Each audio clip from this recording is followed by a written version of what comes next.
Ace is the place with the helpful hardware, folks.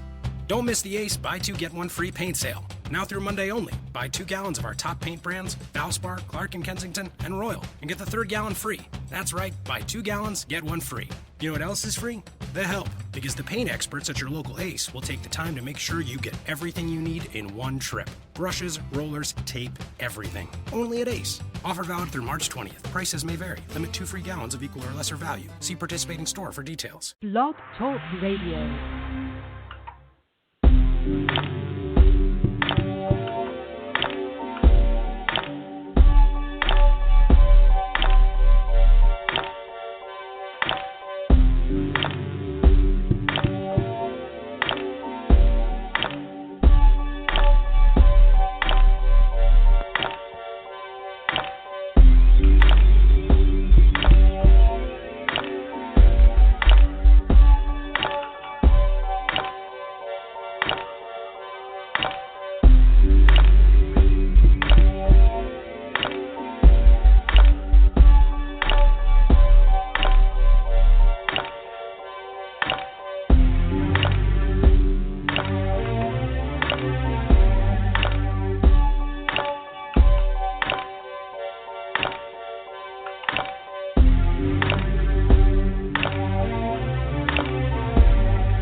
Good evening, everybody. Good evening, and welcome to another Tuesday night broadcast of Real Talk All the Time. 100% real, unpolished, unrehearsed, unapologetic.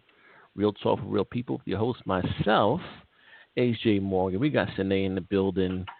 What's going on, Sine? How are you, my dear? I'm good. How are you? I can't complain. You know, another day in Fun City, as they say. Another day above ground. I'm good. I'm good though. You know. Yeah. Always excited on Tuesday because we do the show. As always, folks, the number is 657-330-612. Press 1 to talk to us, and the chat is open as well tonight, working well. So if you want to type your questions, comments, bitches, and gripes, you can do so in there. Tonight's main topic, which we'll start shortly, will be relationship taboos. Yeah, relationship taboos. A couple of recent things have gone down. We'll be talking about the widow of Beau Biden and a few other things, actually, in regards to strange relationships or relationship taboos that I want to talk about tonight as well. We'll get into that very shortly here. First things first, though, I do want to address the 600-pound elephant in the room tonight. Your boy Ben Carson. This cat, not for nothing. He made a statement at something he was doing, some type of speech he was doing earlier during the week, and stated that he basically called the slaves that were brought here immigrants that worked long hours for low pay. And he said this in conversation type of tone, straight face. Mm-hmm. And it is just the most bizarre thing that a black man would say such a thing. This gentleman, you know, I don't like Ben Carson, but he is allegedly educated. He would be a brain surgeon, neurosurgeon, or something like that. Mm-hmm. So, at least by the standards of the education system, which can be argued if it's a education system at all at this point. At least by their standards, he's supposed to be somebody, you know, highly intelligent. By their standards, I'm throwing a little shade here.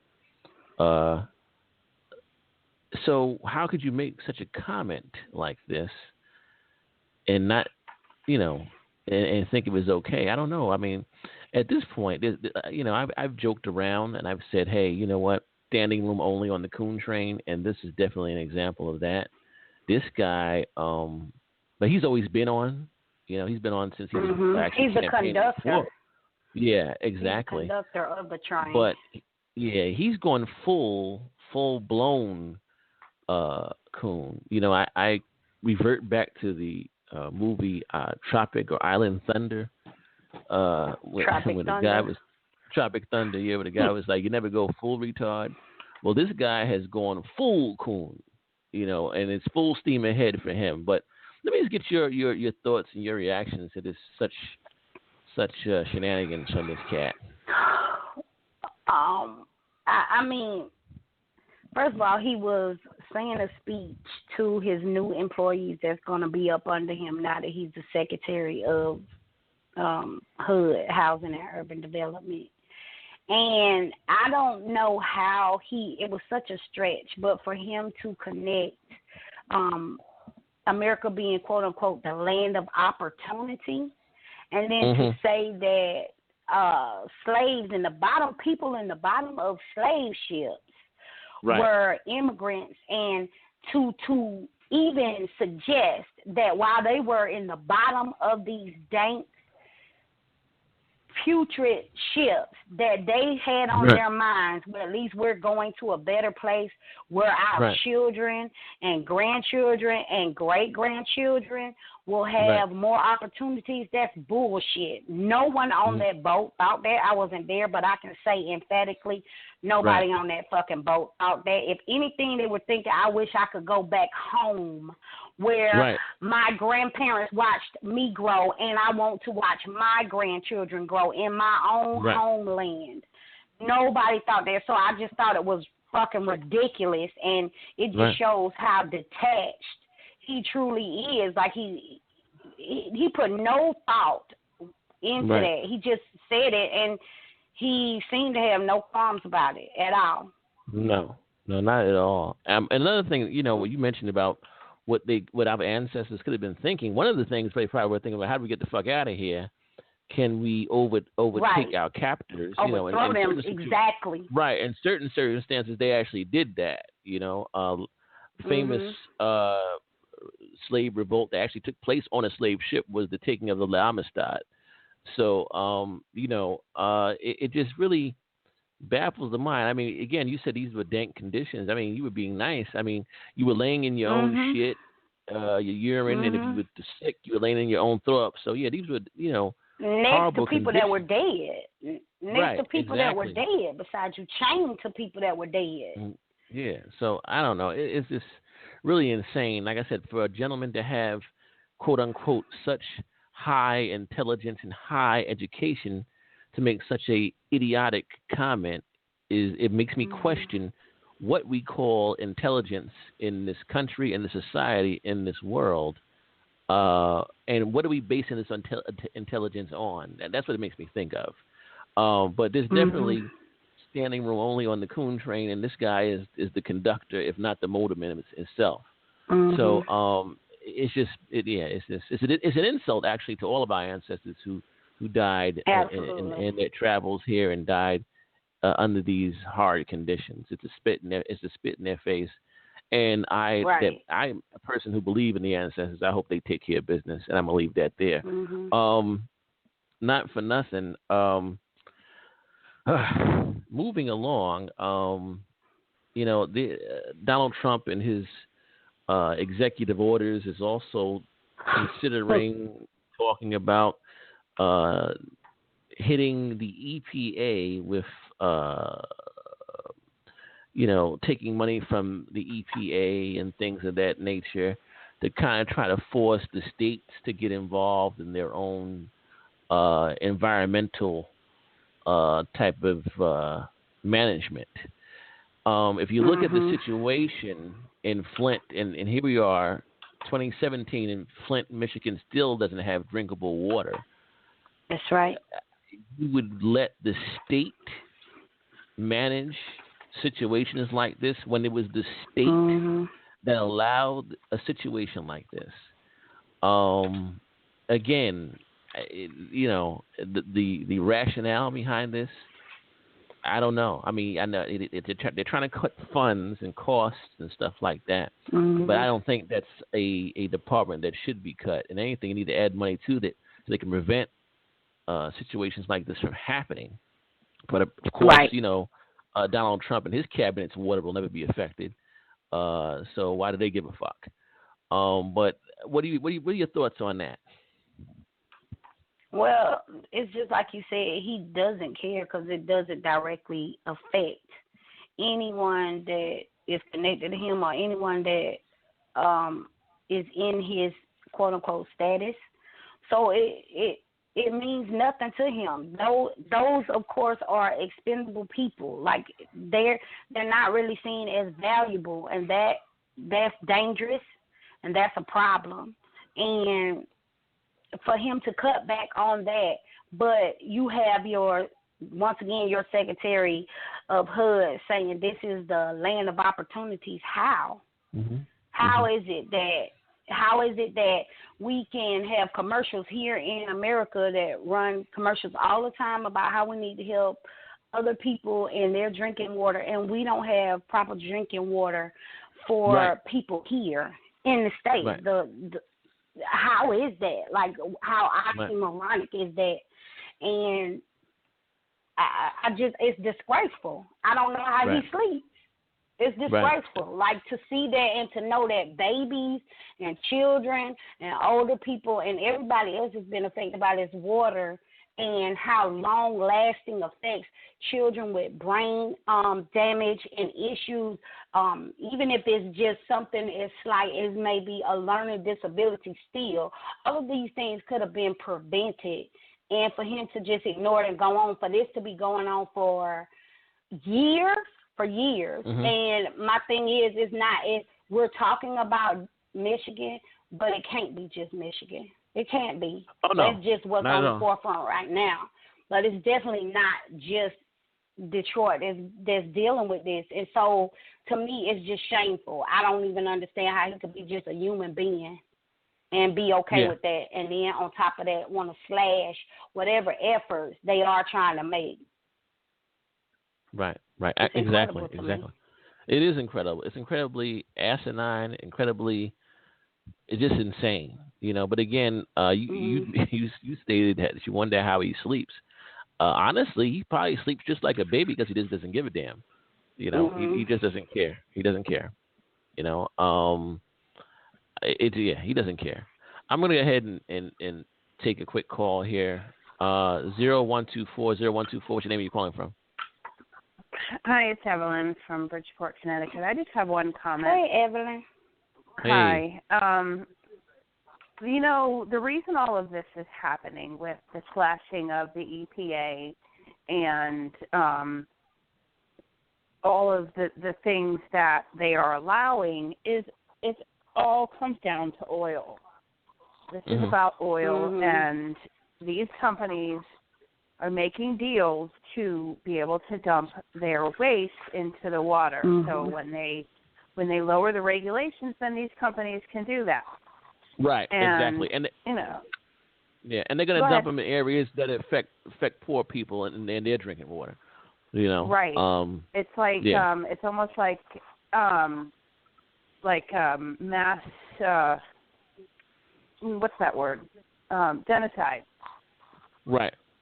Well, genocide comes in different forms.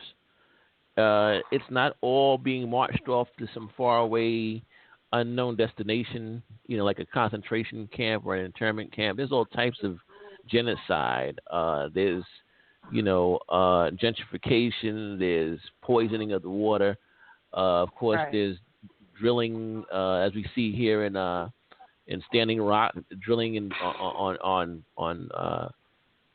sacred land and stuff like that. So there's all types of chemtrails. Yeah, there's all types of genocide going on. Oh my God! Don't even get started with the chemtrails. Right. Yeah. We're not going to get too deep off into that right this second, but I definitely understand what you're saying. And again, the people that are doing this sleep like babies at night because they don't care. It doesn't affect them immediately, or maybe not at all. So why should they give a damn? And once again, I can't seem to have a rational conversation with any type of Trump supporter because knowing what's going on and knowing that this administration is doing these type of things, and you call yourself a person in support of this, I have to question your if not your morality or your ethics, your intelligence and your sanity at this point, or maybe all of the above even.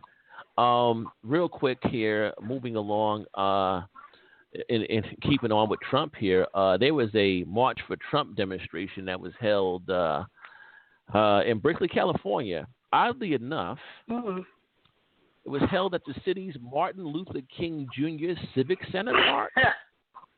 Get the fuck out. I'm going to say that again. It was a March for Trump that was held at the city's Martin Luther King Jr. Civic Center Park, of all places to hold a March for Trump rally.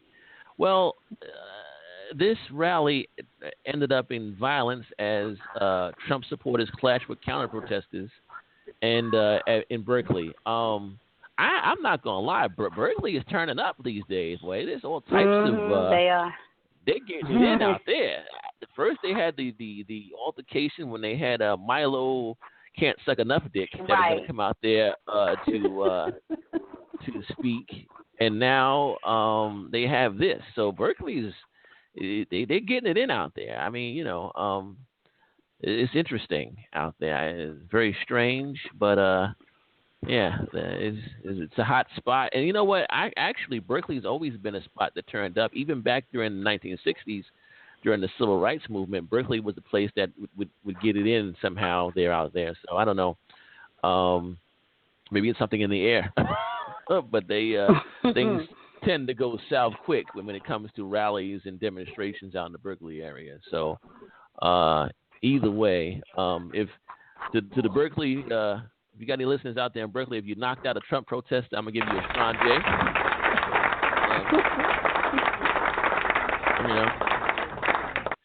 As Ludacris would say, throw them bows. Yeah. Do you have anything you'd like to share with us, Sine, while we're talking about news and current events and things of that nature? You really, what's been on my mind was Ben Carson and his comments. So that was really at the forefront of my mind. I can't really think of anything else right now. I'm sure I will later on, but I can't think of anything right now, though. Okay. Fair enough. I tell you what, I'll do something I don't normally do, but I'll extend. If you have any other news, being that you're already on here with us, Evelyn, you got any interesting news that you'd like to share with us? Interesting developments in your part of town? Oh gosh, everything's news in Bridgeport. Aside from people getting shot, no. I just don't. I just wanted to ask. I don't know if you saw the Sean Spicer press release today that they're still denying the hacking of the Trump Tower, and I'm just, I mean, it's really hard to wrap my mind around. This is like a movie. I mean, all of that's happening right now is like, it's like we're watching a movie. Like a 50s crime thriller. Yeah. No, I get you. What can I tell you? It's interesting. Every week, like I said, this story gets deeper and deeper. We get deeper and deeper into the weeds here. We'll continue to wait and see. Real quick though, apparently North Korea has fired off another missile. Oh yeah. North Korea. I'm not an advocate of North Korea, but I tell you, man, these cats are the dudes that are in the. These guys are the bully of the playground. Oh yeah, they bout it. They bout it. North Korea is them cats. They're the please try it if you want to type cats. Very interesting. Yeah. North Korea, they're very interesting, and I think they're about that life. I don't think the rest of the planet's about that life. The rest of the planet talks a good game. I think North Korea is really about that life. They don't care how much you can have your brother executed and stuff like that. These cats are about that life. They don't care if you sanction them. You can sanction them till the cows come home. They don't give a fuck. And I think every once in a while they do these type of things. They do on purpose because they like and what they fire up a missile and be like, what'd you say? Right. So these cats are interesting. And North Korea is definitely about that life. I got another call I'll bring in here real quick, real brief. 3280, you're live. What kind of quick comment do you have on anything we talked about so far, real quick? Hey, this is Doc Holloway. What's up, man? Hey, all right now. How you feeling? Hey, hello. Welcome back. Yeah, welcome back to the show. Thank you, brother. Thank you. I'm good. I wasn't sure whether this was your regular or your Relationship Tuesday show. So it's dialed in now. This is the Relationship Tuesday show. We're gonna be talking about some interesting things, but we're just doing that preliminary right now. But you got anything real quick about any of the events over the last week since our last broadcast in regards to Ben Carson, maybe, or anything Donald Trump related that you want to share? Oh, sure. I mean, basically, I'm just watching. So just talk about Donald Trump real quick. Almost every cabinet appointment Donald Trump has made has economic ties to Russia that are also economic ties that involve Trump himself as well. So it appears that basically the Russians are going to be running this joint without firing a shot. Wow. And, yeah. And what I'm waiting for is I'm sorry. Go ahead. No, it's almost, this show that they had come on, which I actually never watched, but I am going to watch due to the fact of the things that are going on. This show, The Americans, that was on, it was about some Russian spies that blended into American fabric, American society. I'm going to have to watch this show because I wonder if there's anything in there that gives you a cue as to what we might be looking at here in the United States, because we seem to have a very interesting and strange relationship with Russia as of recently. And we've never had these type of relationships with them to date that I know of. And I don't know everything. I mean, I don't have all the answers, but they seem to be on the forefront of our minds in the cabinet for the Trump administration. So I would say keep your eyes open. Go ahead. Yeah, you're absolutely right. First of all, I mean, their presence is felt not only in Trump's cabinet. If you live in New York, Russians are making their presence felt in New York too, in terms of crime and just simply in terms of being present, particularly in, let's say, the civil service employment environment. Did you know that municipal organizations, municipal entities in New York actually advertise in Russia and other European countries for employees, for job opportunities, and they actually get a special visa to come to this country. This is a fact, not a myth. They get a special visa to come to this country to work, to get welfare and food stamps, and an apartment in a project in a white-dominated neighborhood in New York. That's a fact, not a myth. And so they get that, and a lot of them get some real attitudes on their shoulder when they get here. I got to work with a lot of them, and boy, I tell you, it ain't easy. It really ain't easy. So when you got that fact on the ground, and then you look at what Trump is doing in his cabinet, basically him and the business people in this country, particularly the ones that deal with the extraction business, oil and natural gas and stuff like that, they basically sold this country out to the Russians so that they can make a profit. But what I find amazing is that you got these so-called super patriots in this country, the real behind-the-scenes intelligence community, they seem to be stumbling around, blinking in confusion, not knowing what the hell to do. Trump is doing exactly what we imagine that he's doing. He sold this country to the Russians. He's a puppet for them, and they will be running this joint. So I don't know how long it's going to take the super patriot intelligence community, if they're not as down with it as well, to pull their head out their ass and do something about it before we become a Russian satellite. And what makes me laugh is that technologically Russia is not as sharp as we are. They're not as savvy. Militarily, if there were no nuclear weapons, we would have whipped their ass. They were overrated in that regard in terms of their arm capability. I mean, they like to fight, but in terms of the technical, conventional weapons arm capability, they would not have beaten us. But the thing is, in spite of those weaknesses, basically they got their hand up our asses like we are a puppet. You know what I'm saying? Right. And let me say this. Powerful people in it. Yeah. Let me just say this real quick. Not for nothing, one thing we do have in common is our fighting in Afghanistan. And for as bad as Russia was supposed to be, they stayed there 12 years and never got any real headway in Afghanistan. And we seem to be following their footsteps here in the United States. So for as bad as they are and as bad as we think we are, Afghanistan is both just one of those places that neither country seems to be able to do anything with. And I have to say, I don't know if that's because of the region itself and the territory and the terrain out there, or just the emphatic will of the people not to be conquered by either nation. It's very interesting. But real quick, I'm going to go ahead and move along slightly here. This in local news up here in the Northeast, Paterson, New Jersey Mayor Jose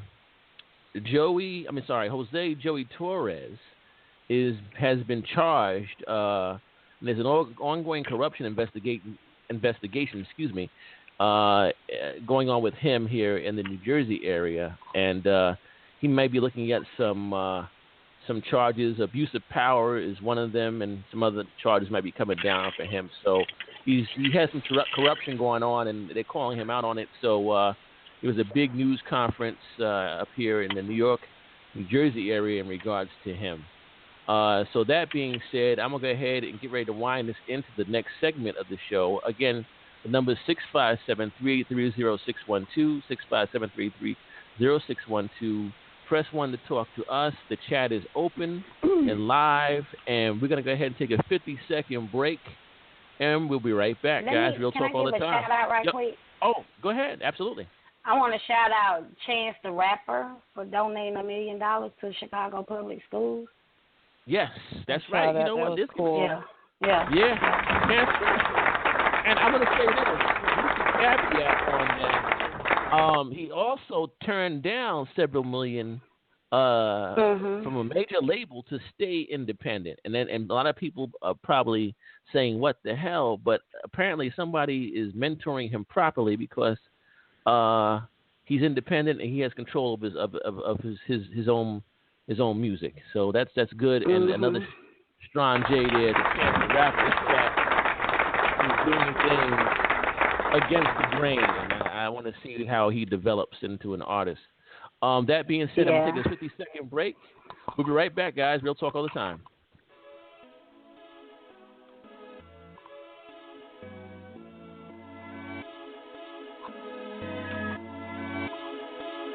Real Talk Radio. Real Talk on Talk.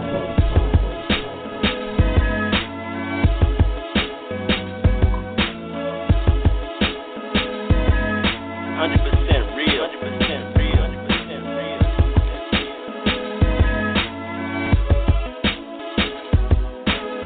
We had over 1,000 listeners.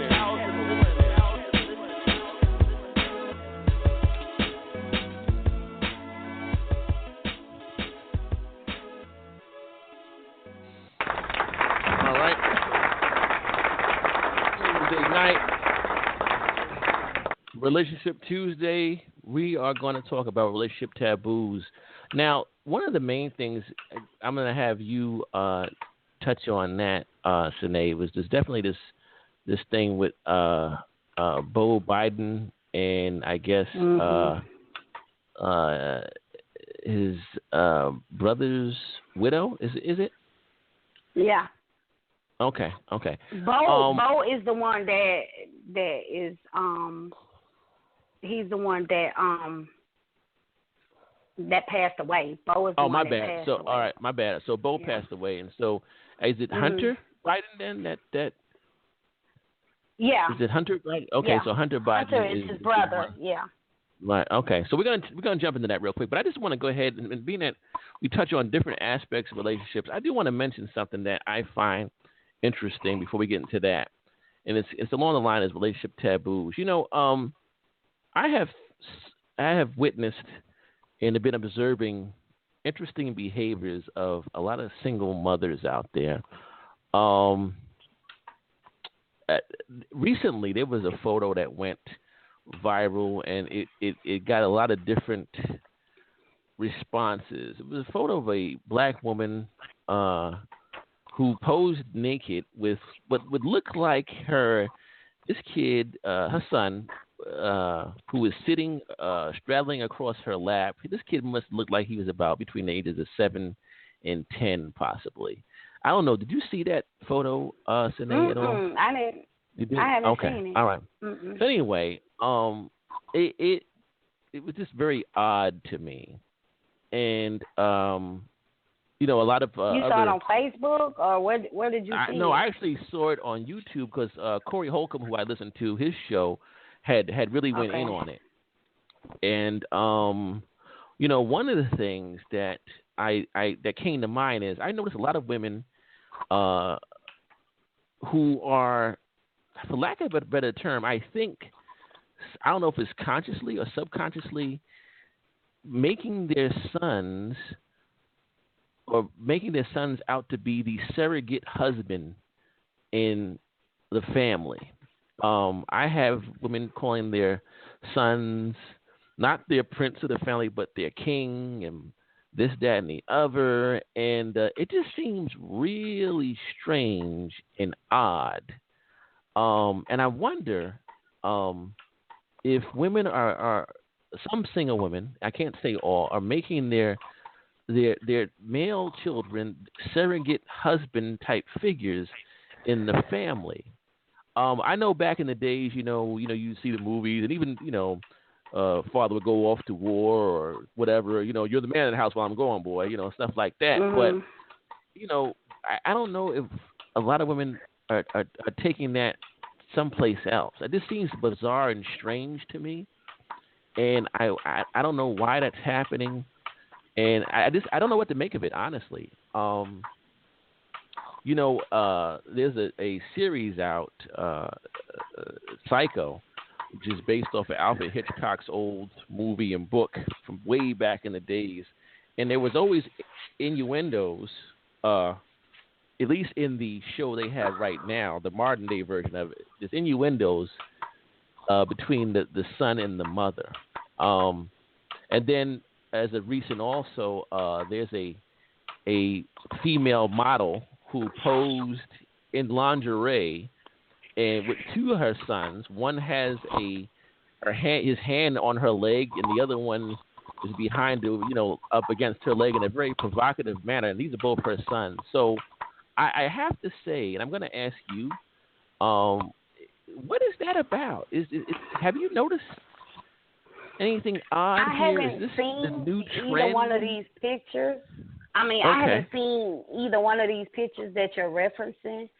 Uh-huh. I would venture to say that maybe it looks like that, but maybe it's just their misguided attempt to boost up their sons if they don't have a male figure to maybe encourage them to know their own strength, to be leaders, not more so in the household, but I mean maybe it's just misdirected. I'm not really well versed on that because I haven't seen it a lot or experienced it a lot, so I'm not sure what the motivation is. That would just be my thinking because I was a single parent of a boy, but I don't know where that mentality is coming from.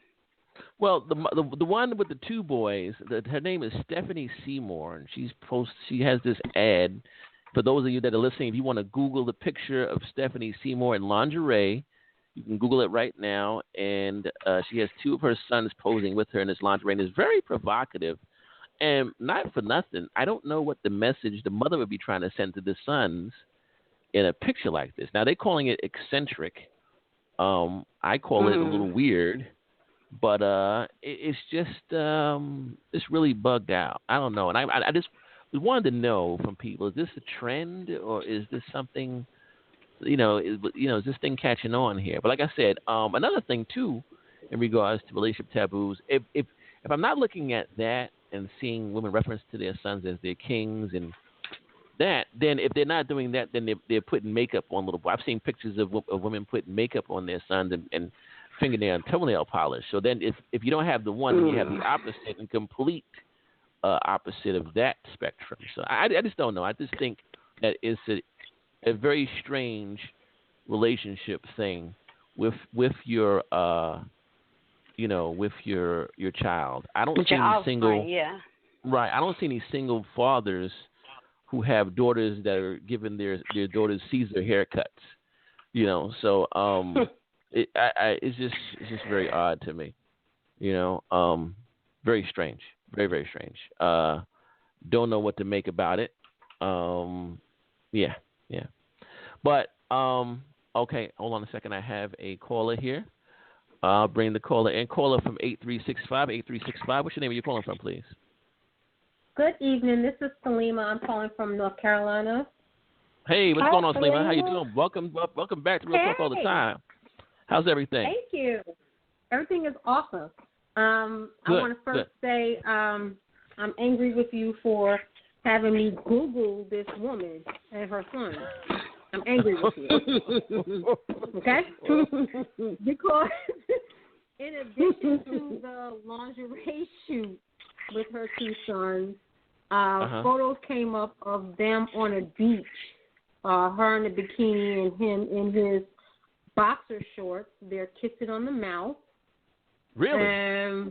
Okay, I didn't know that. God. Yeah, it just popped up. I see it too. Yeah, I see it. Okay.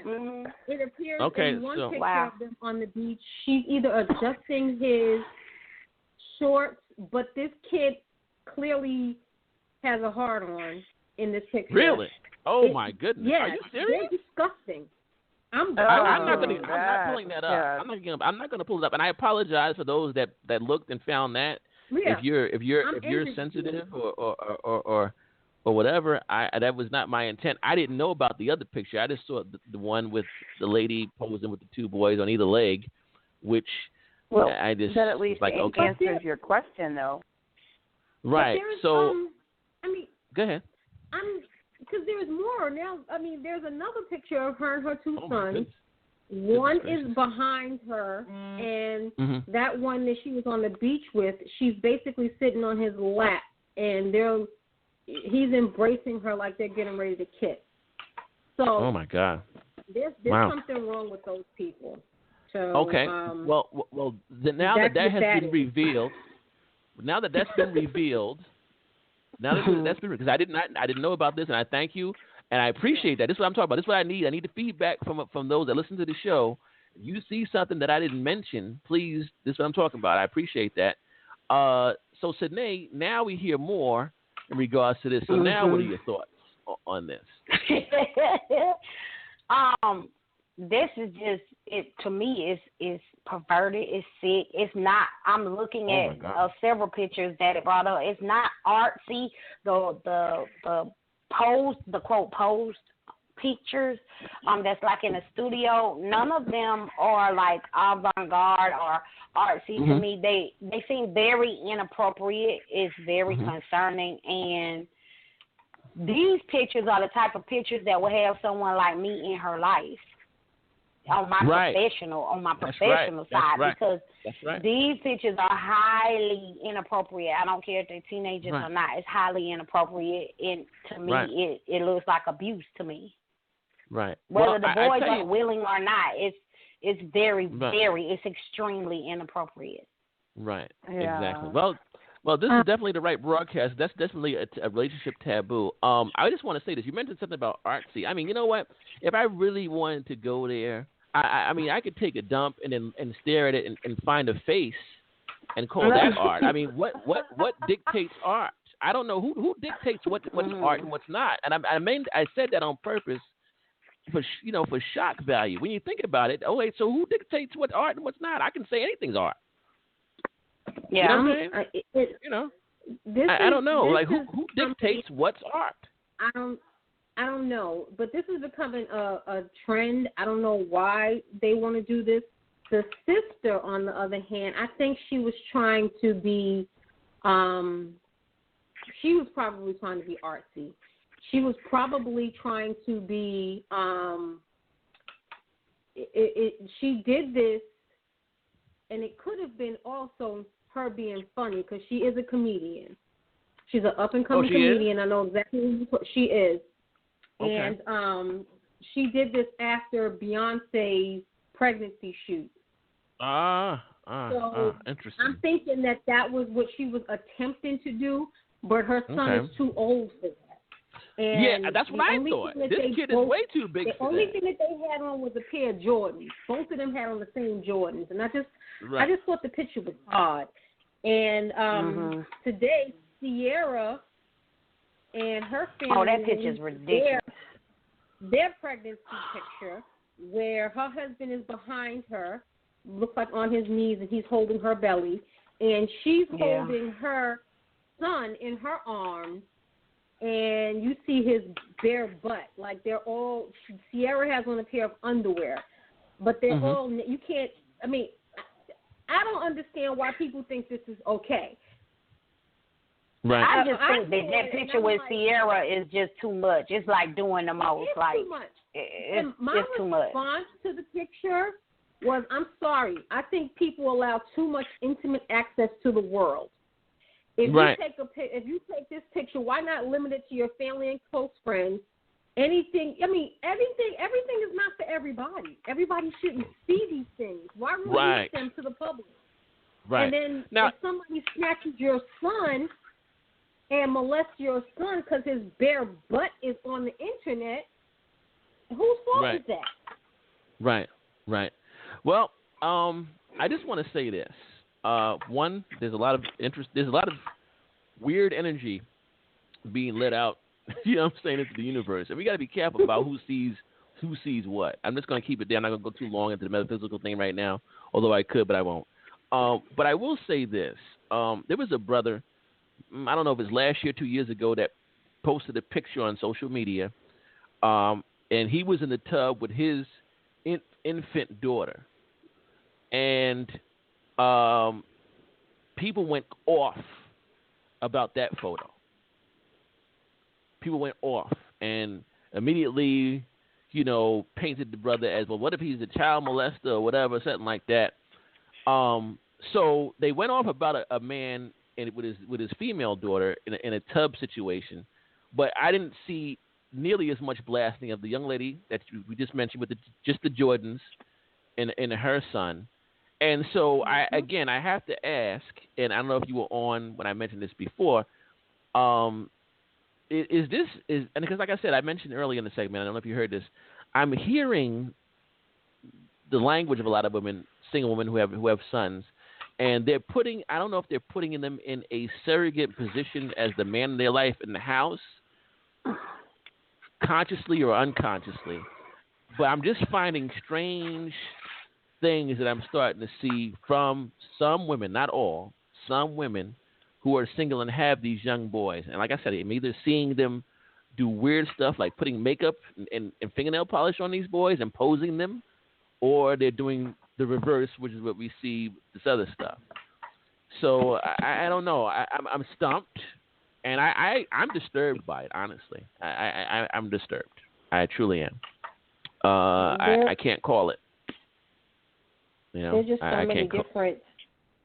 so many different levels of issues going on in what you just stated. Psychologically, a lot of these women are not capable of raising children. Just because you can produce a child does not mean you should be a mother. And the same goes for a man. A lot of them don't have proper training to be a mother. And I've said this since I was a kid. You have to get a driver's license to drive a car, but you can you can raise a whole human being with no training, no nothing. Right. I mean, right. And a lot of these women have not. They didn't see proper rearing because they weren't reared properly themselves. Right. And they weren't taught it. You know, my mother had to teach us. You know, you do this, you do that. We were taught these things. You know, at I think 8 years old is when I had my first mock job interview. I had to type up a resume. Wow, you know, that's what's up. These are things. Oh yeah, she was no joke.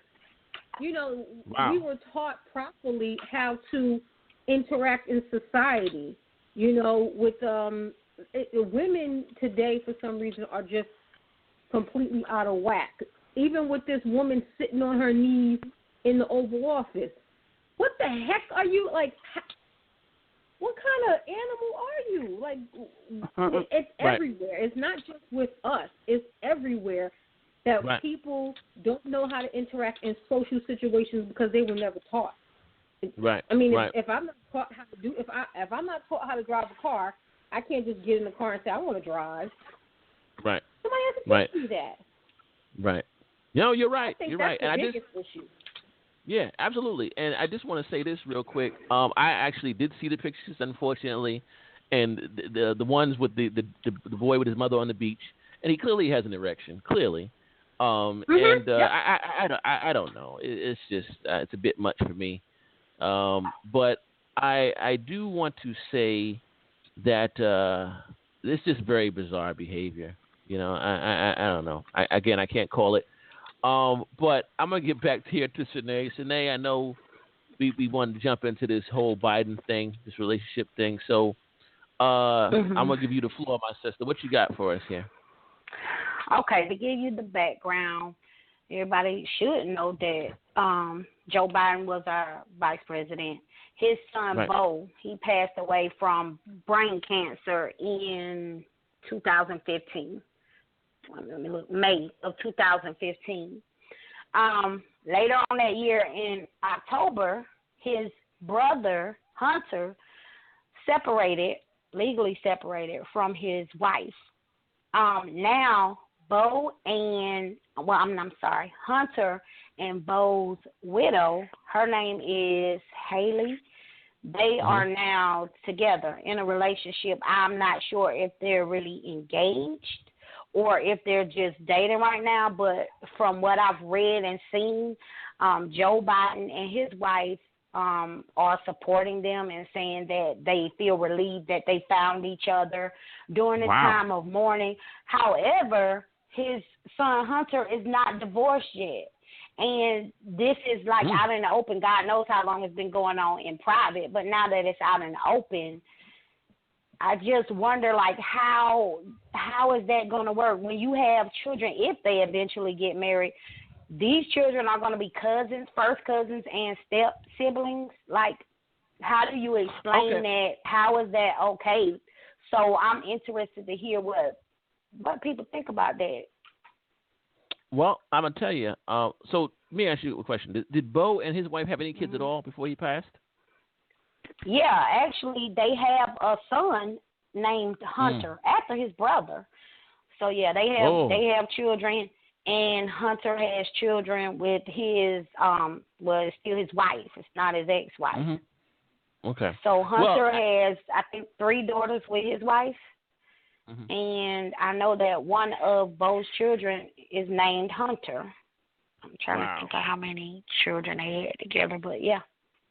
Interesting. Yeah. Yeah, this is interesting. That's just weird. Yeah, go ahead. I just wonder how that conversation comes up. Like, when I hear about things like this, I always wonder, like, how do you position yourself where that conversation comes up, that opportunity comes up, you're willing to do it, the person is willing to do it. Because I never got into when people say, oh, it just happened. To me, everything is a process. Even if it's sex, it didn't just happen. You have to pull your clothes off. You have to pull you know what I'm saying? You have to do shit. So it's still thinking in that process. So when people say, oh, that just happened, like, for me, I just don't accept that. That's unacceptable for me. So I just wonder how they make it right or make it okay in their heads. Like, do they think that this is what he would have wanted? I wonder always how people justify actions like that. Interesting. I'm sorry. No, go ahead. And then I got a call after you, but go ahead. Mm-hmm. How do you explain it to the kids? Like, mom is dating Uncle, whatever his name is. That's what are they? I mean, that's got to be weird. They know this guy as Uncle, whatever his name is, and they see them kissing and doing, and being together. I can't imagine what they must be thinking. Yeah, right. You know what I mean? That's that's it. That's and a how good one. do you break that to the rest of the family? Because for me, I would be nervous to have a conversation with my dad and tell him I'm now dating my in-law. They're still my in-law, whether my sibling is alive or not. That's still my in-law. So I don't know. I don't know how they really handle that. That would be interesting. I would love for someone to call in if they have experienced that, or if they have, if they are in that situation, something similar. I would love to hear that, because it's always interesting to me. Human relationships are always interesting, and I just love to know, like, how does that happen? How do you, even if you're thinking it, how do you feel like it's okay to say, I'm feeling some type of way about you, and it's not in a brotherly, sisterly, like in-law feeling? Right. I'll tell you what, we got a couple of callers we're going to bring into this conversation. One has been waiting very patiently. I got you. 1539. What's your name are you calling from, please? Hey, it's D. Craig from Mansfield, Texas. D. Craig, all right. Yeah. Welcome back to Real Talk All the Time. We are talking relationship taboos. What you got for us, brother? Well, this is not unprecedented. As you know, this is straight out of the book of Jermaine Jackson, his brother. If you know, remember they swapped wives. Yeah, I mean, he married I didn't know that. He started dating one of his brother's wives or something. Had kids. So actually, they have kids that's half brothers and cousins. It's ridiculous. So I didn't know that. Yeah, he did something. I forgot which brother it was, but it was ridiculous. So that happened. But as far as this, it's going to be worse than what it looked like now. Hunter is going to look like a bad apple here, because apparently he purposely, whatever business him and his wife were in, he told the company to slash his salary from $17,000 to $7,500, and started. He spent a lot of money on stuff. I mean, he was really using a lot of money and stuff like that. So the dude had some other problems, other issues.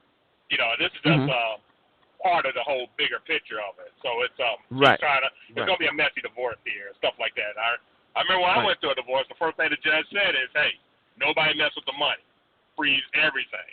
So this is where guys try to hoard the money before the judge freezes everything. So there's going to be some other stuff, but I think it's pretty unstable. And it's unfortunate, because if Biden went for the office, let's say if he was president, that would have caused the whole scandal and messed things up. So this dude, he needs to really, he needs to counsel. That's all I've got to say. I'll get off the mic on that. I tell you what, D. Craig, being that you're here, and I haven't heard from you in a while, I got to shoot something by you.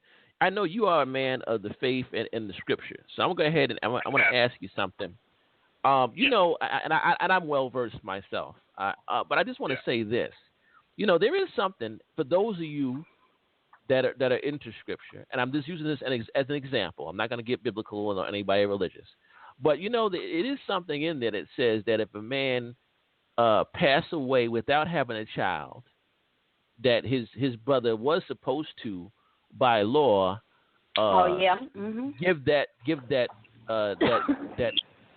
give his wife a child so that name could live on. But in this situation, in this situation, this is clearly not the case, because he already had kids and he had a male son. Now, in those days, biblically speaking, sons were super duper important back then. They still are now, but they're super duper important back then. So that was the reason why that was in play back then. So I just want to get your thoughts on that. The spiritual part, but you also got the history of it, like you said. In the Old Testament, women were just second-class citizens. There was no disability program. There was no Social Security. A woman's Social Security was her son. He had to take care of her. So yeah, I mean that's one of the reasons why a lot of guys had multiple wives. They needed a son to pass everything down. I mean, you couldn't pass stuff down to females, and so that's what that was for.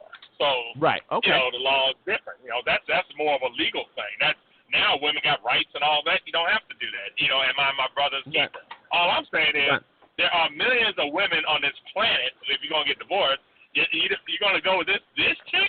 There's so many women out there you're gonna add and to do this. No, I agree. I don't think I agree. it's not gonna last. I don't think it's gonna last. Yeah.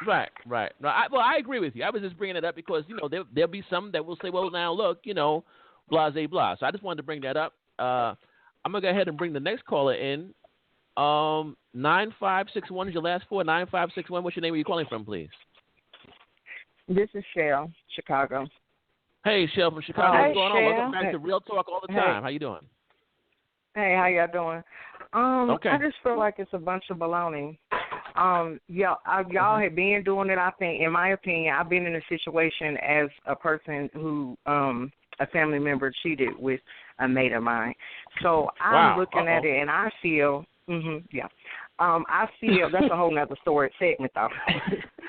I feel that the brother, that the two of them, you were probably getting it on when Bo was still here and was sick. You've been doing it, And the family, y'all want to cover up and make his character look good. That's what he would want. Really, is it? That was what he would want, for you to be sleeping with his woman, because apparently you didn't just start looking at her, you just discover her. That's probably something that's been going on. The affair has seeped out, and as far as the children, I don't understand what you guys think that you're going to tell these kids, and that's how these kids are all messed up in the head about relationships, because these are the type of examples, whether you have money or you don't, that this is okay, that Uncle Hunter is sleeping with Mom. Right. Okay. Yeah. You know it's what, been guys? Going on. It ain't no... Okay. You know what? I'm a little slow tonight. Something just went off. I just had a bell go off. Shell, you just rang my bell really good. You got to forgive me. I do work during the day. I do that to people. Go ahead. For the show, I've come out of my slumber. What's the name of the kid's what's the kid's name? Hunter? Hunter is the brother's don't start. Hunter is the brother's name, but he has but the son, nephew Bo's son named after him. Yeah, that's his son. That's his son. Yeah, that's his son. It just hit me. It just hit me. Hunter is Hunter's son. Yeah, absolutely. It just dawned. Shell, thank you. I got to give you a strong J. Shell. Yeah.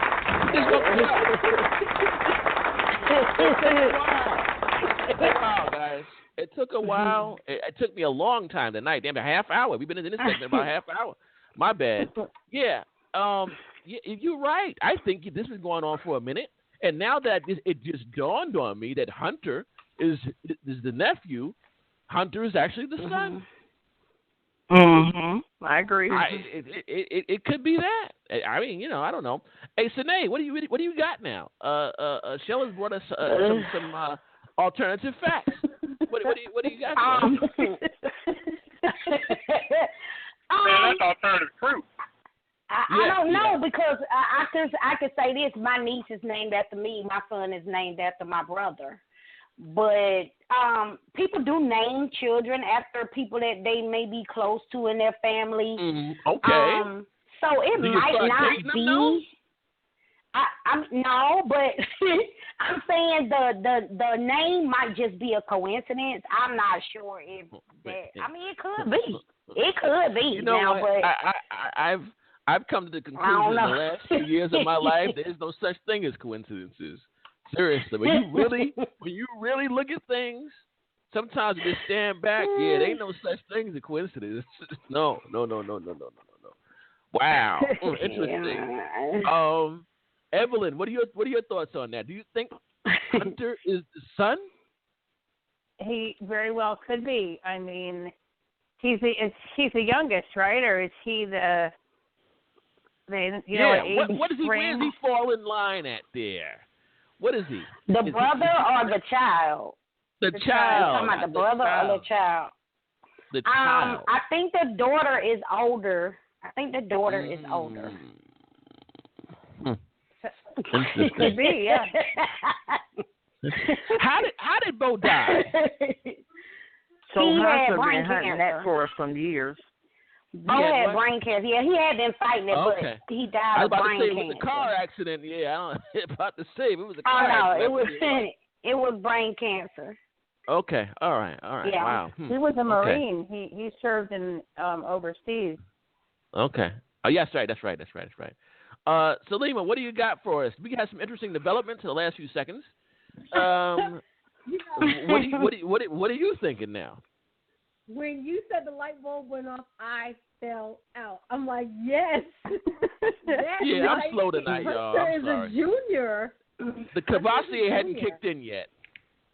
It's like it all makes sense. It's all falling together. It's like a dynasty type episode unfolding. This is crazy. It's the soap opera. I'm done. Wow. Life is stranger than fiction. Yeah. This it too is. Much. It is. I mean, yeah, it is. So this would be.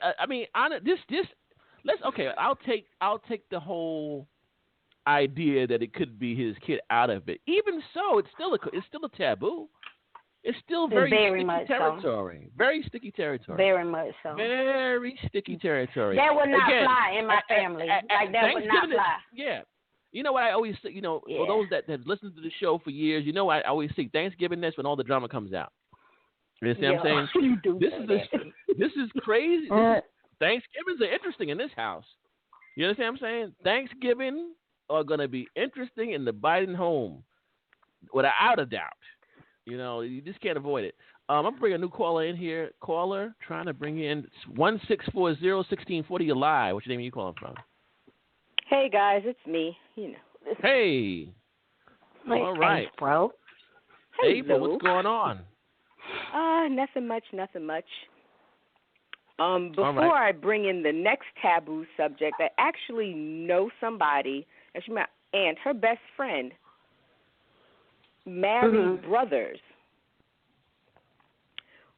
which I thought was kind of weird. I didn't know about it until my mom told me later on, but she was married to one brother, and she had a child with him, had a daughter, and she ended up divorcing him and then marrying his brother.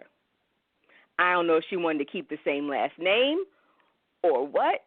Wow. But I personally thought it was weird. And not only that, because, the woman I know to be very intelligent woman. She's a computer engineer, made good money. Her husband himself was, I guess she may be like the bad boy, because come to find out, the second brother who she married was a big-time drug dealer.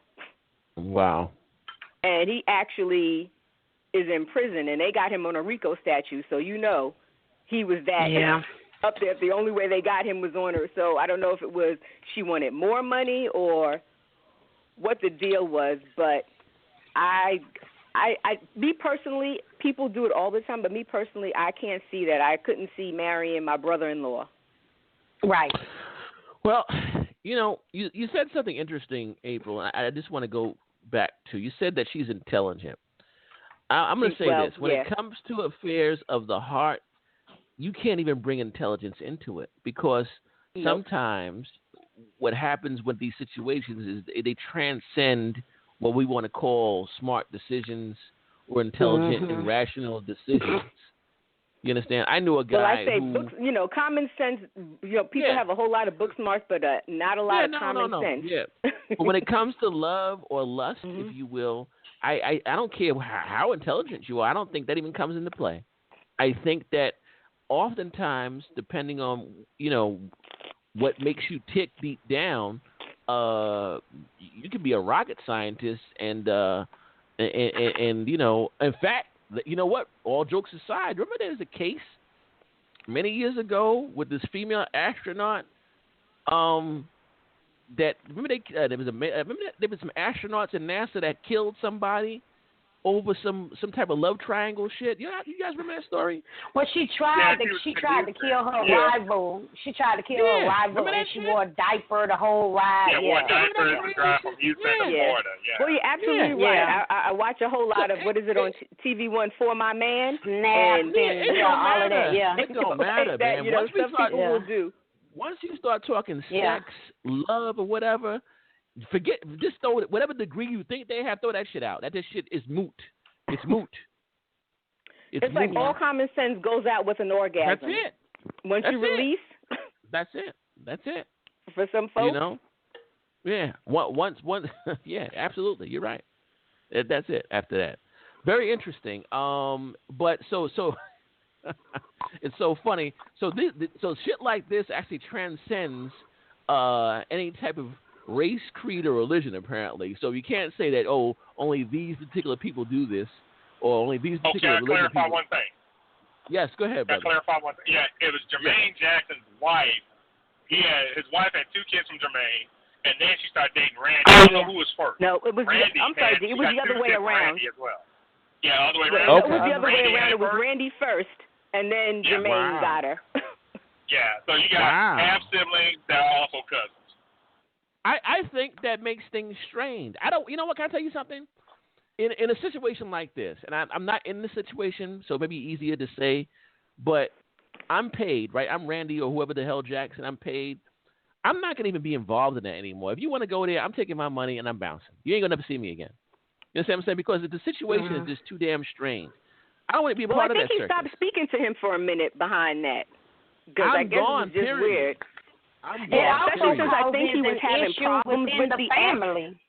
Yeah, he was having problems with the ex. She was bugging anyway, and they had the little, they had a tumultuous relationship. I don't want to be involved. The brother came in, and Jermaine, I just came in and scooped her up. Yeah, no, I don't want to be involved. But the issue too is when you have a situation like that, you cause the family to maybe have a rift because some people are going to choose sides. Some people are going to say, "Oh hell no, you can't come to my house with that shit. I'm not talking to you." While you know what I'm saying? Right. It makes it difficult, especially can you imagine for a parent that does not agree? Because then these are both of your children, but you're like, wait a minute, this is out of order, or you may just stay quiet to keep the peace because you don't want to look like you're choosing sides. But to me, what it boils down to, is it right or is it wrong? It's not about which child. Is it right to you in your mind? Is this how you raise these people? Like, what makes it okay for them to function and think that this is not just a tryst? Like, you are choosing to be in a relationship. This is not just like we slept together and that's it. No, if you're choosing to, like, be together, that makes it even worse to me. Because that person, even if they don't speak to them anymore, they got to look at that. And if they got children, that just that makes it more complex. Well, there you go. The big thing is black men don't like to get snipped either. They don't want to get that for second. Usually, my white friends, when they got their kids from their wife or whatever, they get snipped, and that's the end of that drama. But, that's why Jesse Jackson got a kid when he's old.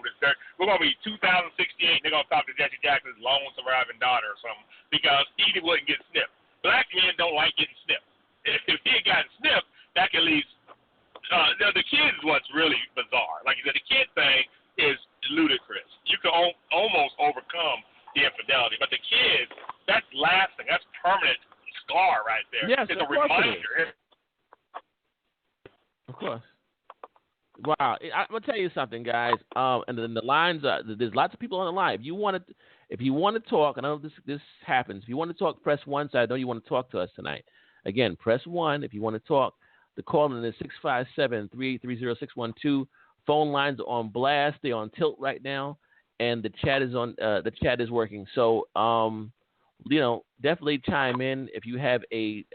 We're talking about relationship taboos tonight. So if you have anything on this Hunter Biden situation with him dating his deceased brother's widow, or if you have your own story that you want to share, please go ahead and press 1. We're talking about relationship taboos tonight. I have a caller. Just press 1.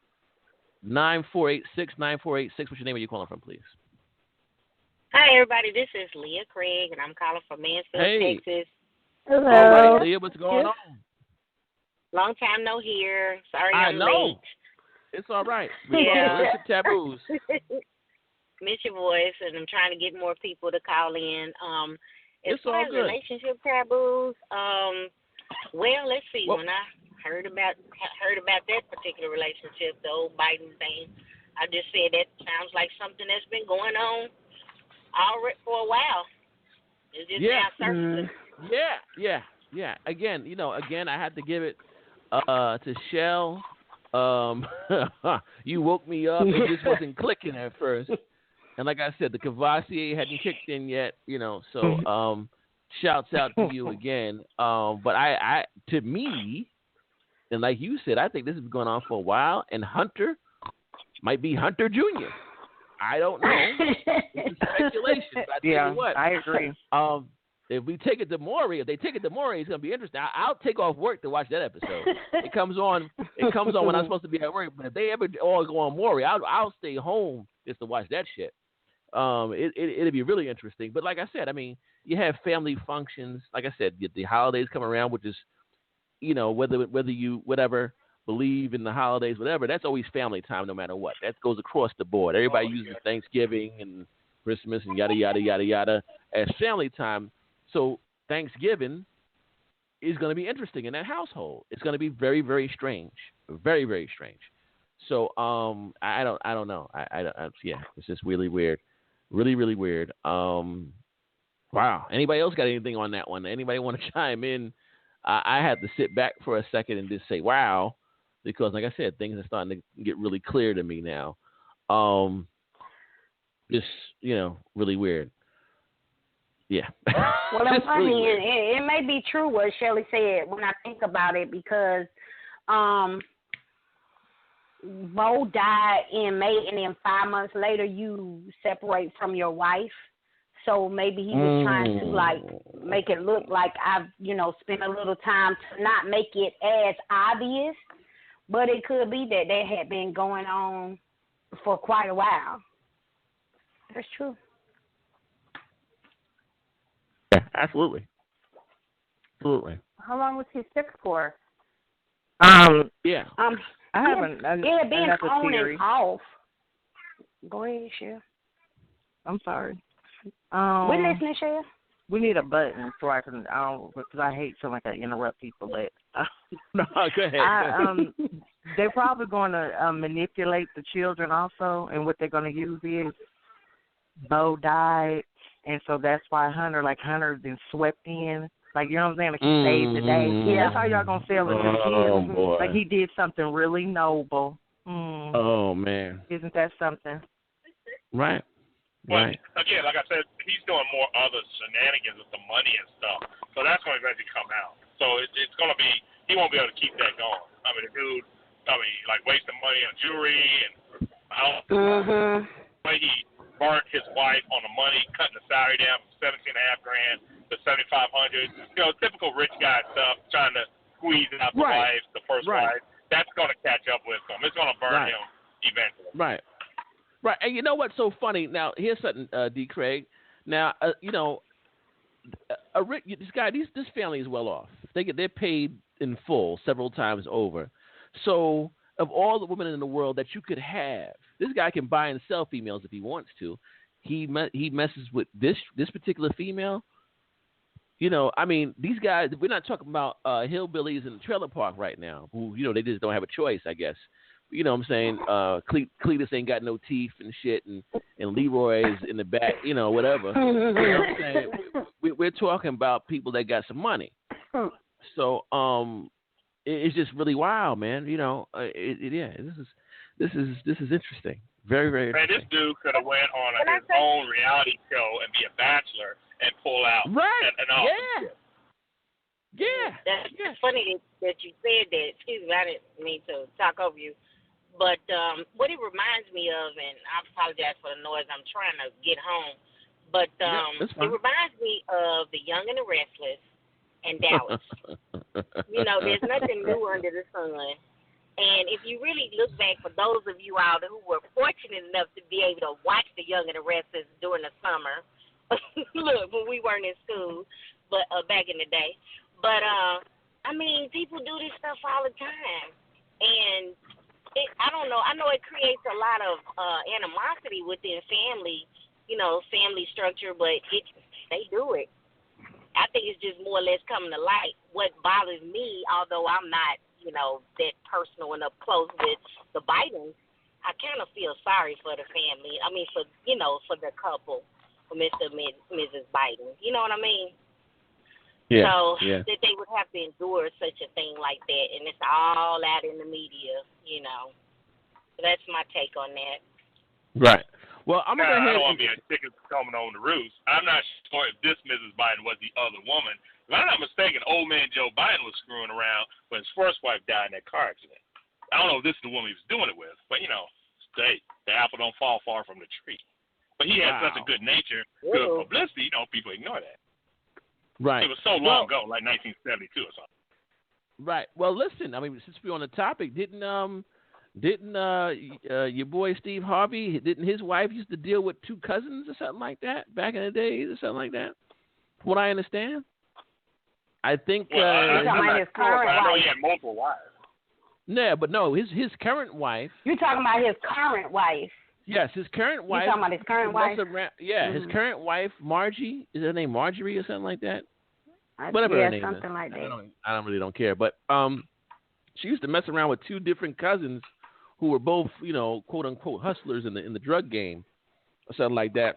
And when one cousin got locked up, she started dealing with the other cousin before she actually started dealing with Steve Harvey. So interesting. Very interesting. Very, very interesting.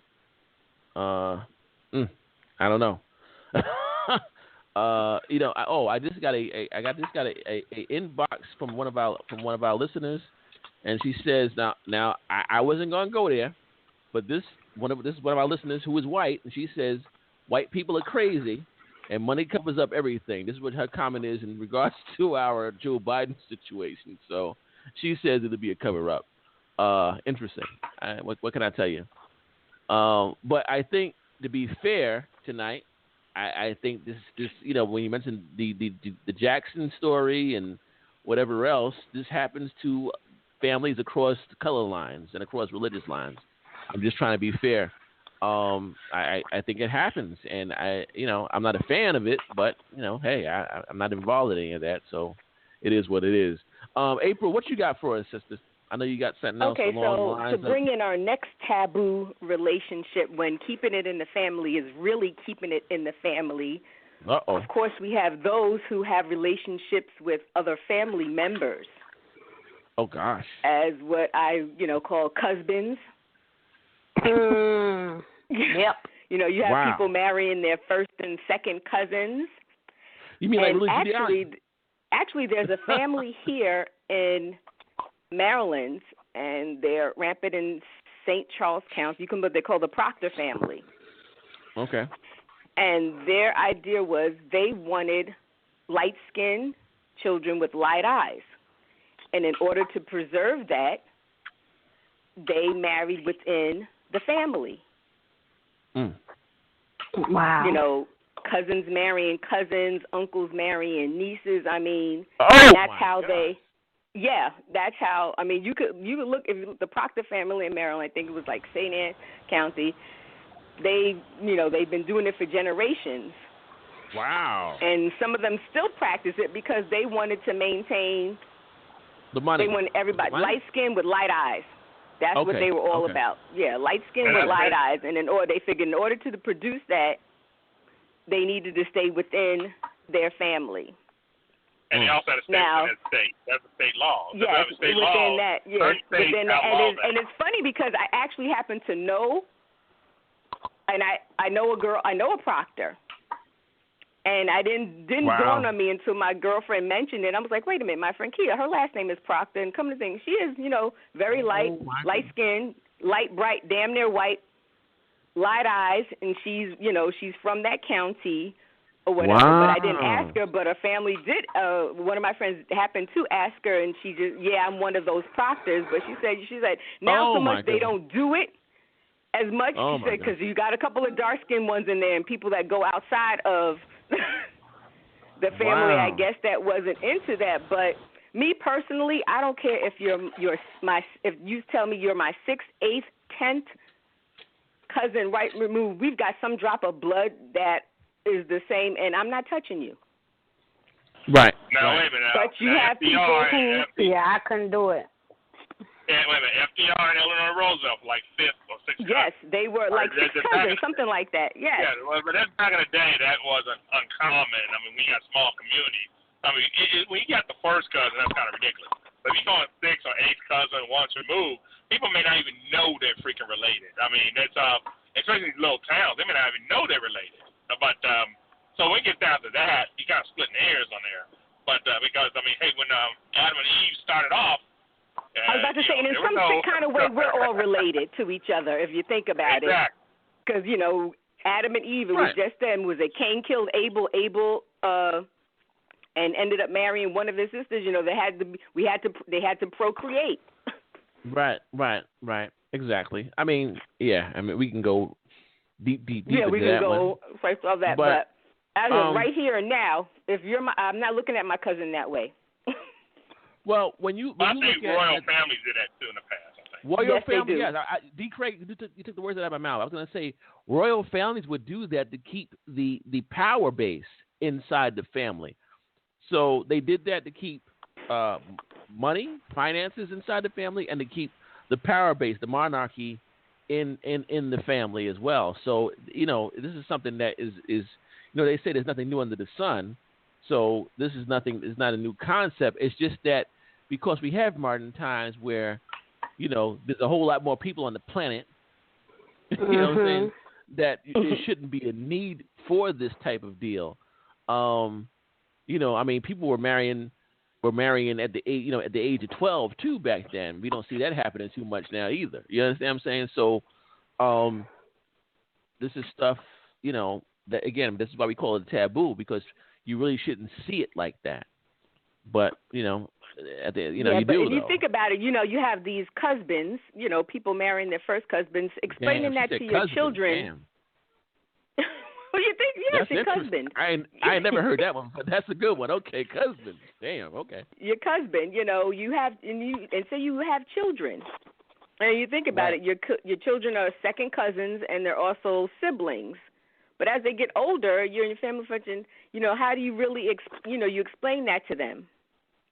Right. Oh, by the way, you know, your dad is also my first cousin, you know, my first cousin, you know, my first cousin, which may be either your grandmother, your grandfather's sibling, you know, his child. Yeah. So, like, your grandmother is also your great aunt. Wow. Yeah. You know, he's like, your grandparents are also your great aunts or uncles. Yeah. You know, children get older, you know, they start to question. It's like, okay, family functions. It's like, okay, Daddy grew up with Nana whatever. I see pictures of Daddy with Nana such and such. I thought that was your mother-in-law. You know, actually, that's my uncle. Or, you know, that's my mother. Yeah.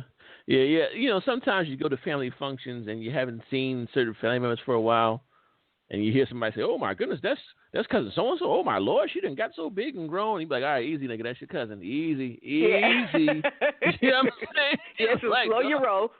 Yeah, take it easy, pal. You know, it's funny, it's bugged out. Sine, what you I got to defer to you on this. What do you got on your mind right now? I was thinking about what y'all just said about letting people know, because I come from such a big family and we are spread out. Of course, there are times when we get together where I know family members, but my children don't know them at all. And so that's why it is important to know who your family is, to make it even more personal. My son, he's the oldest. His father has 7 children. His father has 4 different mothers. This was all after me. We only had 1 child together. But I say that to say that my son's younger siblings, they were born in the same years. And we all stay in the same county. Now, the one set of children, literally we live like down the street. It's not far at all. And I used to tell my ex-husband all the time, because he really only spends time with the ones that he's with in the home. And he has 3 on the outside that are the same age as the 2 on the inside of his home, that he needs to spend time with them. These children need to know each other. Whether the mothers get along or not, is one mother the one that's not with him. She's okay with the children knowing each other. She's like, still siblings, they don't choose their parents, which I totally agree. But because he wants to keep peace at home, he doesn't. These children don't know him. Now, these children are teenagers. They're like 15 and 16. All it takes is for these children who have never seen each other, that don't look exactly alike, go to the other one's high school to a football game, a basketball game, and say, I got this new little girlfriend. And you don't even know that this is your brother, this is your sister. Like, it's not far removed. And I used to tell him that all the time. He's like, oh, you're just being over the top. But I just know that things like that can happen, because really my son is the only one that knows all the siblings. But these 2 sets of children do not know each other. So if they happen to see each other growing up at a club, at the store, like I said, at a basketball game, and, y'all don't know that y'all are brother and sister, y'all could be dating for a long time. Look how many times you might have a child that is 13, 14, feels like they're, quote-unquote, going with somebody. This has been your boyfriend for 6 months. Your mama might not even know yet, because, you're just thinking it's puppy love. Shit like that can happen. Your first sexual experience could be with your sibling. Shit like that really happens. So it's important for people to know their family. So to me, in this situation where you definitely know who everybody is, for me, this situation is unacceptable. I don't think there is any type of draw that's so strong, like you can't find anyone else to cohabitate with or be in a relationship with. Yeah. I don't know. I mean, I know that Joe is probably mourning the death of his son, and he does want his family to be cohesive, but I don't know if I could be that person to be like, oh, okay, we could just do this. I don't think that I could do that. I really don't. Yeah. Yeah, no, you're right. Oh, wow. Let me go around to some of our listeners here. Salima, what do you got? You got any comment on that? I think I have a very large family, and we made it a point when we were growing up, well, the elders made it a point when we were growing up, that every 2 or 3 years we had a family reunion. Right. And we got together on the 4th of July every year. Every single year we got together, because they knew that it was so many of us. If we didn't know each other, that was literally the reason that they did it. And I was about 16 years old. And I remember I was with my cousin, and we were downtown Brooklyn going shopping. And I met this boy, and I was like, oh, my God, he's gorgeous. And he was like, we're going to get up it's summertime. We're going to get up next week, but I'm going, on vacation. I was like, oh, cool, me too.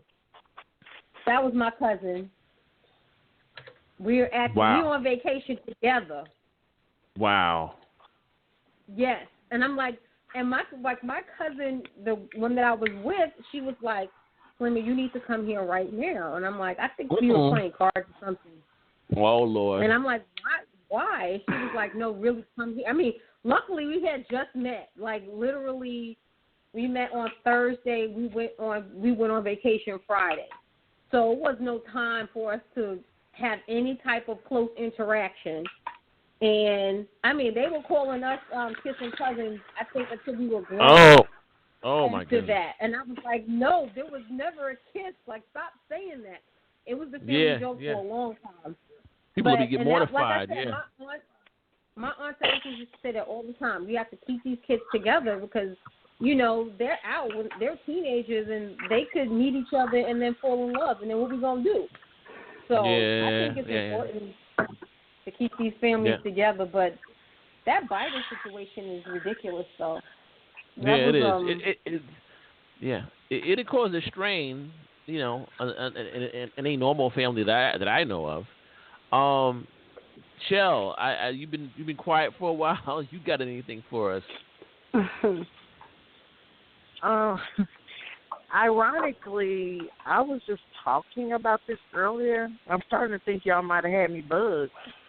No, yeah, I don't know now.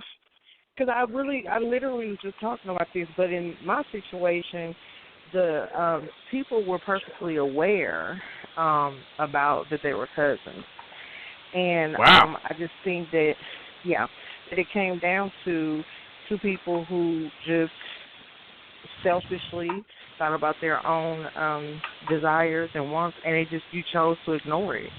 And and what was crazy when the confession came to me, it was totally out of the blue. It was something I kind of suspected, but never like when it was described. Y'all really went hard, like two people in the street who don't even know each other. Wow. And you like when you more, say they went hard, Shelly, are you saying like what do you mean by they went hard? Like they did it more than one time? Y'all went in. Y'all did it over a course of a week. Y'all did everything under the sun to one another. Oh my goodness! And then from what the female, the one who described it to me, like he fucked the shit out of you. She described it. Oh my God! Yeah. And she said that's why I said to her, so y'all fucked like y'all just was strangers off the street. Like y'all didn't care about nothing else. No reunions, nothing. And years later, it happened when the female was 17 and the male was 22. Years later, when they seen each other almost 10 years later, he still wanted to see what that was like now that she was a woman. So he still didn't feel anything. So I just think that comes in. Oh, yeah, he knowingly. Yeah. He knew then, hell. So I just think that it comes into a scene with some people where you just are selfish and you just want what you want. You don't care about the consequences, about anything else. But for both of them to be able to engage in that, and even for her, when she explained it to me, it still wasn't, to me, a lot of remorse on her end, because like I said, you gave me graphic details, whether it was size, performance, performance, everything. That's why I said, so he just fucked the shit out of you, really. Yeah, right. And this is your cousin, your second cousin. Okay, I'm going to go ahead and fuck y'all up for a minute. I'm going to play devil's advocate. Oh, God. So earlier in the segment, I said about art, who dictates art and what's artful, whatever. So, all right. Don't shoot me, y'all. This is devil's advocate. So who dictates what the moral ethics are when it comes to this type of situation? You just said, Shell, apparently these people got it in like they stole something. This is some 50 Shades of Grey type shit. At best, and at worst, some old, MILFs going wild shit. You know what I'm saying? Whatever. So who, what dictates the morals and ethics in a situation like this? What I mean, all right. So these are two consenting people. So what we it's a taboo because of X, Y, Z. But what really governs the morals and ethics of this type of situation? Now, we talk about kids and stuff like that. We know the obvious in that. But there's no kids involved in this situation. Is that correct? Correct. Okay, so when a situation happens like this, there's no kids involved, is there somebody being harmed? I'm going to ask this question to everybody on here. So, Shell, I'll ask you first because you brought the story to us. So is there somebody being harmed in this if there's no kids being involved and they just going primal with the shit right now or whatever? I'm just, again, devil's advocate. I got to put it out there. Who's being hurt right now? Well, no, nobody's being harmed. I can't say, even with her age of 17, I think she was perfectly capable of knowing right from wrong. So no, nobody was being harmed when you put it like that. I'm not condoning it. I'm not condoning. I'm just saying. Oh no, I understand. Me either, but I'm just saying. But when you break it down like that, nobody was harmed. Everybody's fine. Yeah. And apparently they had a great time. So All right. April, I'll go to you, and I go to Sinead next. April, in a situation like that, I know it's horrendous to think about. You said come back? Yes, I'm here. Oh, okay. Hello? So April. Yeah, I'm here. Yeah. So I'm playing devil's advocate. Is anybody being harmed when you got a situation like that? There's no kids involved. I understand what you're saying. Yeah, I don't think nobody seems being harmed, but because at the end of the day, people are going to do what they want to do, and really, no matter what horrific people, you can't.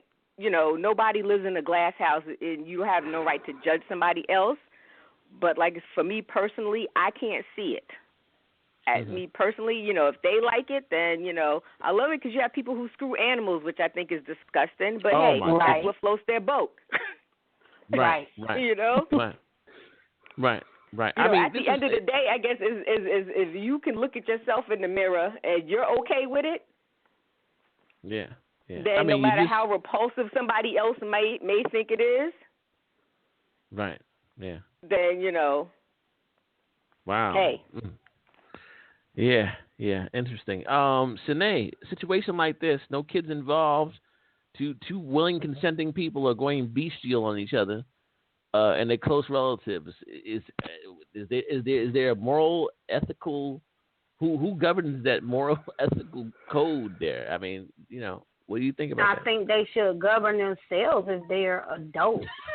I think they can govern themselves. I mean, if that's okay with them, but even if it's not children involved, I guess you could say no one is getting hurt if no one finds out. Because if I'm an adult and I find out that my 2 adult cousins are fucking, that's still a problem. That's going to be a problem with me, and I'm going to say something to them about it. Like, that shit is just unacceptable. I just think it's too many type of people out here that can give you whatever you want up under the sun. And I think for me, what it speaks to is your lack of limits. Like, what is your damn limit? Like, when you do that, to me, you open yourself up for other things to happen because, it's just like you give an inch, somebody takes them out. It's okay for you to have sex with your cousin.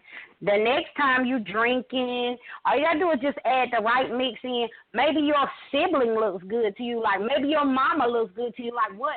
We have to have some type of limit. We don't have to be that animalistic that we have to stay within our family to do whatever we want to do. So for me, I would have a problem with that, even if it didn't have children, even if it didn't involve children. I just think it's against,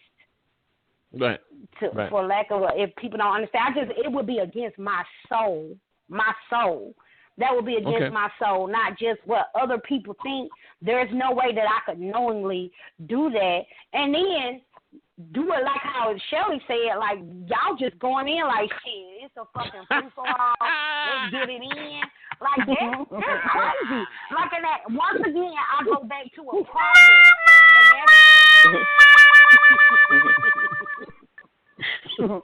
It just goes back to a process. Like, you don't, how do you have that conversation? Who's brave enough to say, you know what, I know we cousins, but I want to fuck? Like, what? You make somebody feel that comfortable to say that to you?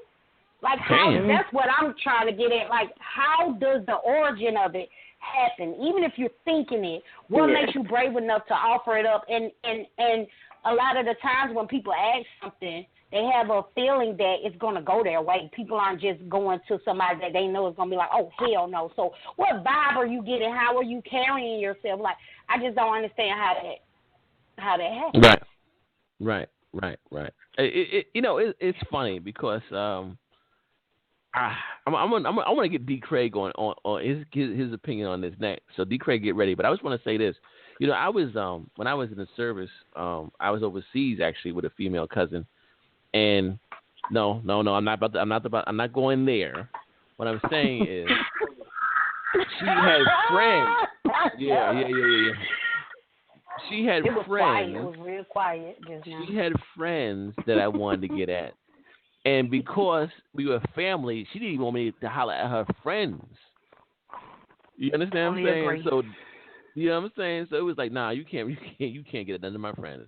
She's like, nah. You know what I'm saying? So, it was this bugged out. Like, so I couldn't even cross that line with her friends. You know. Well, what is it about you that she knew that she was like, I don't want you with my friends? Like, what does she know about you that would make her say that? Don't get quiet now. Don't get quiet. Yeah. You never have a lack of words. You never have a loss of words. Give it up.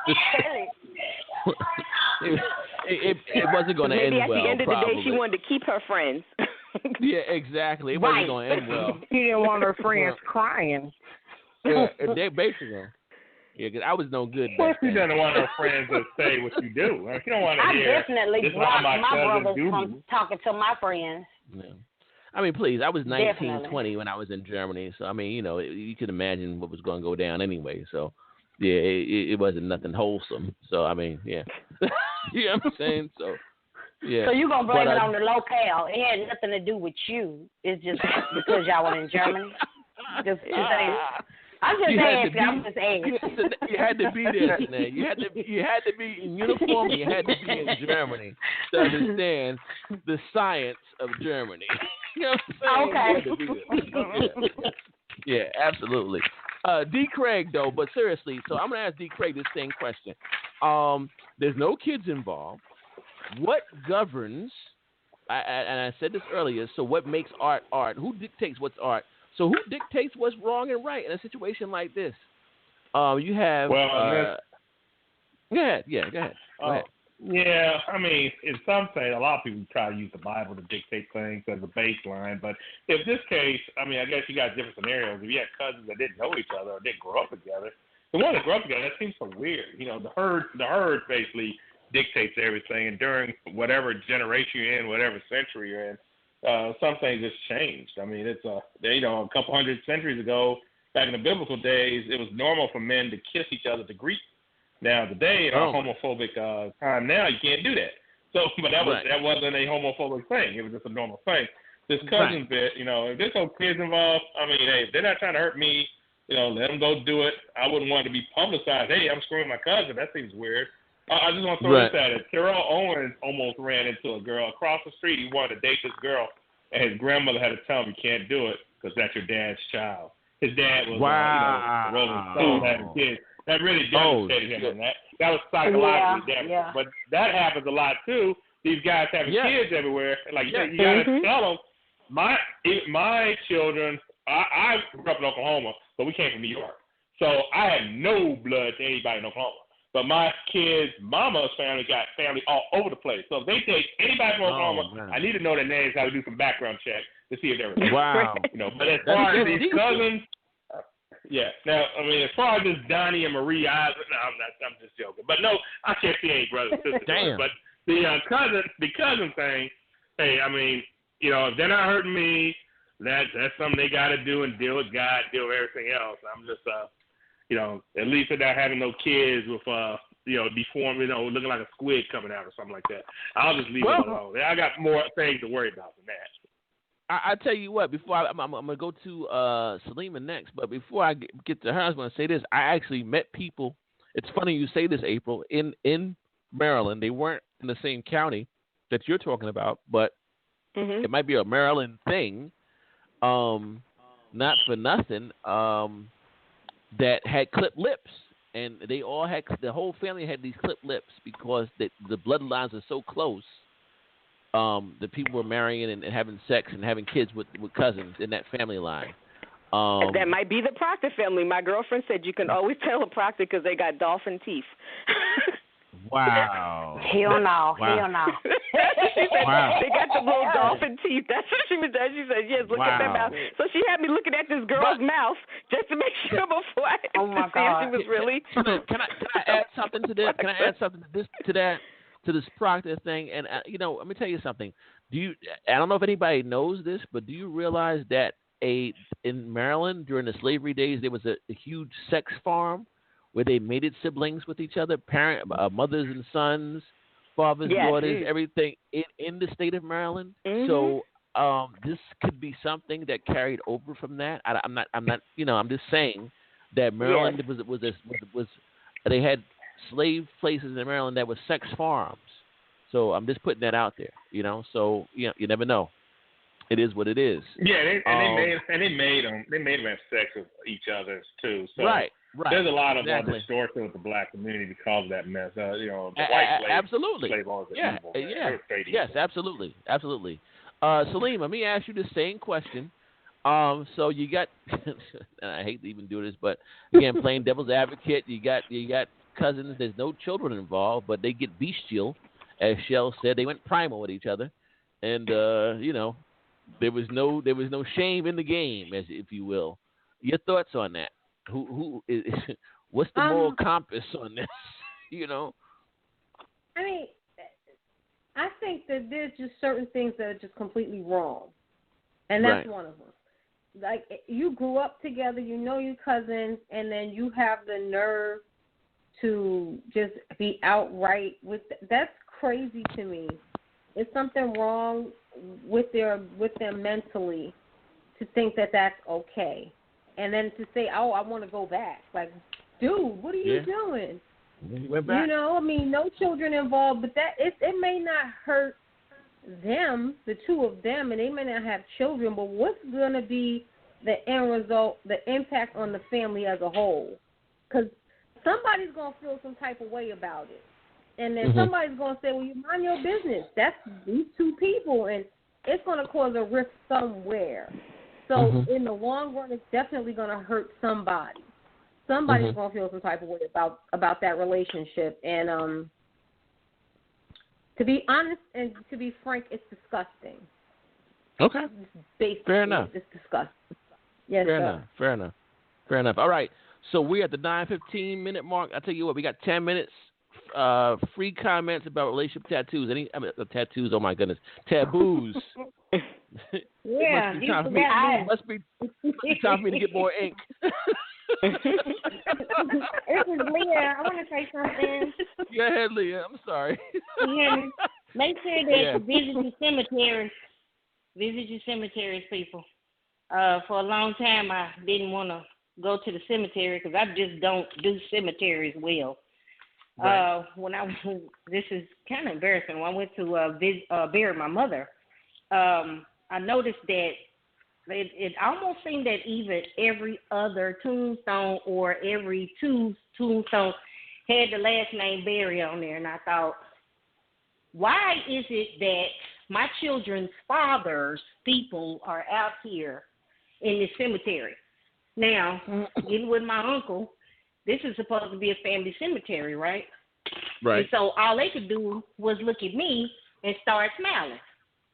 Now, later on, it came out in the wash that, God. they didn't really know if they were family or not. Well, the proof was in the pudding. So we don't know how far along down the line or whatever the case might be, or if we're related, but I think we might be. So we just kind of left it at that. But visit the cemeteries, especially in little small places. If you got family cemetery, that's probably my fault. But anyway, that's kind of spooky lesson well learned there. Wow, Another thing I want to, I know that's a mind blower for you. The other thing is, add into what I didn't get your name. Is it Serena, whatever? I'm sorry. Selima. But she mentioned Selena, you mentioned something about somebody's going to feel some type of way. Big Mama going to feel some type of way. If there's a grandmother, some elders, or somebody in that family, you know that somebody's going to say something. I just feel like that. But, again, I can't even wrap my head around why anybody would want to do that, because when I think about my cousins, if somebody was to talk about them, I'd be ready to pick up a house and hit them upside the head. But for me to think of them as being intimate with them, right? It's like, yuck. I just can't even, I don't know why anybody would even think of going to bed with their family. That just drives me nuts. when I think of something like that. But anyway, it's just disgusting as well. Right. And that's all I want to say. Absolutely. Maybe it's their ego. Maybe it's their ego. Maybe they think it's so good I got to give it to anybody who wants some. So they don't have a limit. Maybe it's the ego. Right. Well, Yeah, absolutely. Anybody else got anything they want to say in regards to relationship taboos we touched about tonight? Evelyn, I'm sorry. Evelyn, you got anything else? Relationship taboo wise? I have a something. A person I knew. They were married to the father, and they got divorced from the father, and they married the son. Oh, God. And the father stayed in the house. So she was sleeping with the son while the ex-husband / who was the father of the new husband, all living in the same house. So I don't know if that's taboo. It's just weird. According biblically speaking, that's taboo. Yeah, I mean, again, I don't want to. I'm not preaching to nobody tonight, but according to anybody out there that knows their book, it is. That is taboo. They ain't supposed to do that. It's called confusion in the Bible. It's called confusion. You know what I'm saying? Excuse me. Yeah. So I mean, it is. Yeah, but that's a no, because honestly speaking, let's look at human emotion. You're gonna cause some people to feel some type of way. Even if you take the Bible out of it, let's take it out. You're gonna feel some type of way. Especially about a close sibling doing something like that. So you're causing confusion. You're causing confusion. You ain't supposed to. Again, biblically speaking, a dude ain't supposed to deal with a mother and a daughter. Sisters ain't supposed to do that.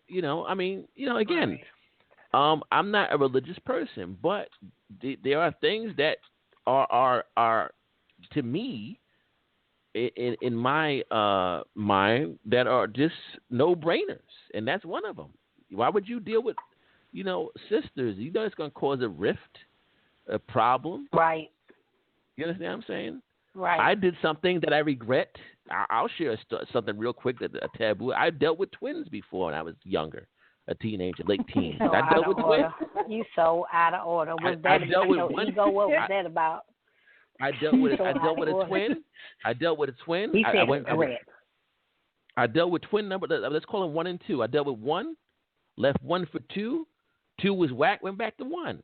So I mean, Are you serious? Yeah, I did.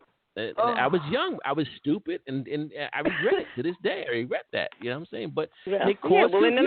On that point, that was on them too. I wouldn't want to pass you back and forth like a damn ping pong ball. I mean, how? I don't understand. Yeah, you could never come back to me. Exactly. Nah. You left me for my sister, and I'm gonna take you back. Hell to the frickin'. Oh no. One was John Blaze. Yeah, like you bounce like a damn ping pong ball, and that's on them for allowing that shit. One was the problem. Two was the problem. 1 was no joy. I ain't gonna lie, but 2 was whack, and I said, all right, let me go back to 1. But anyway, now taboo is if you done the twins at the same time. See, that's no, I did not. Okay. All right. But they both sang in the church choir, though. That's for sure. But Joe, you're not helping. You're not helping that story at all. You did not help that. That was not a plus. It wasn't a plus. I know a group of sisters. I think it's 4 or 5 of them, and they all have dated the same guy. Wow, 5. Yeah, and they know about it. If I'm not mistaken, one of them has a child by him, and probably a few other. That's out of maybe order. A couple of them have. Well, they that's all out know. Of order. It's not like it's not a secret. They all know. I went to his birthday party one year, and I think 3 of them were there. Oh my goodness! Yeah. Another thing, you say birthday parties, sister. Let me tell you, what about funerals? Because shit pops off at funerals too. You know what I'm saying? Yes, one it does. person crying extra. Okay. Somebody be crying a little bit extra than the other ones are crying, and then now you got a problem. Now there's a beef at the funeral. You know what I'm saying? So it's wow, man. Yeah. My cousin passed away, and he was messing with a chick. We worked together. He was messing with a chick at the job, and he passed away at her house. So nobody knew how to get in contact with his family, but they were all like, call Salima because that's her family. So they called me or whatever the case may be, and, we do what we have to do. We get to the funeral. They have the girlfriend, who he's been with for like 10 years, sitting with the family. They set up a little couch off to the side for the girl whose house he passed away at. Oh, my goodness. I was like, this is so weird. It's like she couldn't sit with the family. I didn't know her, on a personal level. I just knew of her because he would go over there and have lunch and stuff like that. So I was like, oh, wow, and I'm asking my mother, I'm like, should I go over there and say something? My mother was like, sit down. Wow. Jeez, Mom.